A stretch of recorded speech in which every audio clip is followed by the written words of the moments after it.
ಕೊಡ್ತಾರೆ. ಅದೇ ಒಬ್ಬ ಪೊಲೀಸ್ ಹತ್ರ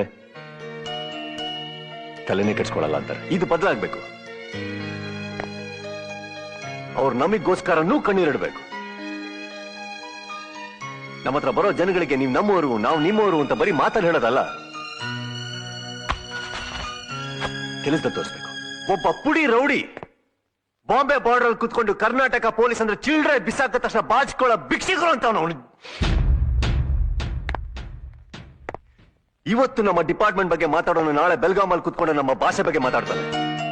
ನಾಳೆ ಬೆಂಗಳೂರಿನಲ್ಲಿ ಕುತ್ಕೊಂಡು ಕರ್ನಾಟಕದ ಅರ್ಧ ಭಾಗನೇ ಕೊಡಿ ಅಂತಾನೆ. ಇದು ಬೇಕಾ ಸರ್ ನಮ್ಗೆ? ತಪ್ಪು ಮಾಡಿದವನು ಒಬ್ಬ ಪಿಕ್ ಪಾಕೆಟರ್ ಆದ್ರೂ ಸರಿ, ಇಲ್ಲ ಪುಟ್ಕೋಸಿ ಬಸ್ಸಪ್ಪ ಉಳ್ಳಾಗಡ್ಡಿ ಮಠ ಅಂತ ಒಬ್ಬ ಬಿಸ್ನೆಸ್ ಟೈಕೂನ್ ಆದ್ರೂ ಸರಿ, ಕಾನೂನಿಗೆ ಅಪ್ಪಾಗಾಕ್ಬಿಡ್ಬೇಡಿ ಸರ್.